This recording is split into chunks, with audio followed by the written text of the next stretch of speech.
Your teacher lied to you about Christopher Columbus.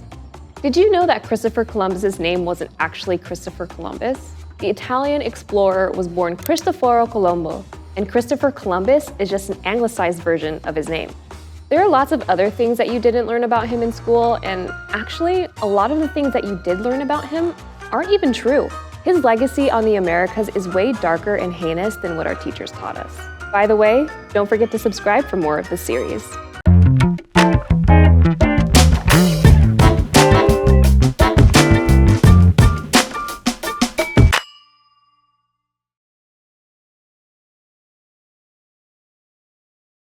Contrary to popular belief, Christopher Columbus did not discover the Americas. In fact, indigenous Siberian tribesmen and the Vikings visited the lands now known as the Americas way before Christopher Columbus was even born. It's also been theorized that Polynesians sailed to South America and made it back to the island safely based on the prevalence of sweet potatoes in Polynesia. Sweet potatoes are native to South America, by the way. Christopher Columbus wasn't the first foreigner or even the first European to touch down in the Americas. Despite popular legend, many educated Europeans during this time did believe that the Earth was round. So our teachers lied to us about that whole flat Earth debacle too. Crediting Christopher Columbus as the discoverer of the Americas also erases the millions of indigenous people who were already living here and had built their own civilizations. Columbus was known for his 4 voyages, but the exploitation of the Americas began on his first voyage, the Discovery. In October 1492, Columbus and his crew reached the shores of what is now known as the Bahamas. He called it San Salvador, Spanish for Holy Savior, but the natives called it Guanahani. The native people who were living there were called Lucayans. In a letter he wrote to the Spanish king and queen, he said, "They ought to make good and skilled servants. I think they can be very easily made into Christians, for they seem to have no religion," and offered to send a group of kidnapped natives to Spain.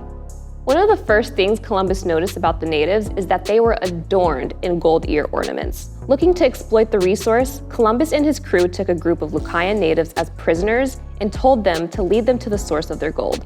Columbus and crew traveled throughout different islands and eventually landed in Hispaniola, where he encountered other Taino natives and lots of gold. At first, the Spanish traded for the gold, but eventually just started to steal it. The Spanish even enslaved the natives and forced them to mine gold for them. Columbus has also been widely criticized for allowing and initiating the abuse and mistreatment of natives. In 1495, Christopher Columbus's aristocrat friend, Miquel de Cuneo, described, by his own account, the abduction of a young native girl that was given to him from Columbus, and then continued to describe his abuse and molestation of her. Columbus later served as governor in the first Spanish colony in the Americas, now known as the Dominican Republic. In a lost document discovered by Spanish historians in 2015, Columbus was described as allowing punishments like cutting off people's ears, noses, and tongues for petty crimes. One native man that was caught stealing corn had his nose and ears cut off and then was auctioned off as a slave. All that for stealing some corn. In addition to the exploitation of land, resources, labor, plus rape and genocide, the Spanish also brought many diseases from Europe, including measles, malaria, influenza, smallpox, and yellow fever, which weakened and killed native populations. Historian Paul Albury estimated that there were around 300,000 Taino natives when the Spanish arrived. 16 years later, only 60,000 remained. By the mid-1500s, the Lucayan people were completely eradicated from the Bahamas. Disease, mistreatment, slavery, and malnourishment as a result of being barred from their own resources is ultimately what caused these numbers to decrease. Upholding Christopher Columbus as a hero is disrespectful to the indigenous people that he was responsible for enslaving and murdering. If anything, Christopher Columbus initiated a new era of European colonialism, but he didn't discover America. In fact, he didn't even know where he was. He thought he was in Asia the whole time.